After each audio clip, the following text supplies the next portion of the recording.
ভালুকা উপজেলা প্রশাসনের উদ্যোগে অবৈধ স্থাপনা উচ্ছেদ অভিযান। এফএম কাঞ্চন, বিশ্বের আলো টিভি, ভালুকা উপজেলা প্রতিনিধি। ময়মনসিংহের ভালুকা উপজেলার স্কয়ার মাস্টারবাড়ি এলাকায় আজ সোমবার সকাল থেকে উপজেলা প্রশাসনের উদ্যোগে উচ্ছেদ অভিযান কাজ শুরু হয়।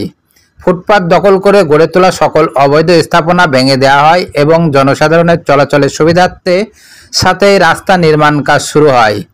উচ্ছেদ অভিযান পরিচালনা করেন ভালুকা উপজেলা নির্বাহী অফিসার ইনচার্জ হাসান আবদুল্লাহ আল মাহমুদ ও উপস্থিত ছিলেন সহকারী কমিশনার ভূমি মোহাম্মদ ইকবাল হোসেন। অভিযানে সেনাবাহিনী, পুলিশ, জনপ্রতিনিধি ও এলাকার সাধারণ মানুষ উপস্থিত ছিলেন এবং সহযোগিতা করেন। দ্রুত কার্যকর পদক্ষেপ গ্রহণের জন্য সামাজিক যোগাযোগ মাধ্যম সহ প্রশংসা করা হচ্ছে। স্থানীয় জানিয়েছেন, দীর্ঘদিনের ভোগান্তি দূর করে এই উদ্যোগে সাধারণ মানুষের জন্য স্বস্তি ফিরে আসছে। নিরাপদে রাস্তাঘাট পারাপার, বাজার একটি স্থিতিশীলের ভিতরে আসবে ইনশাআল্লাহ।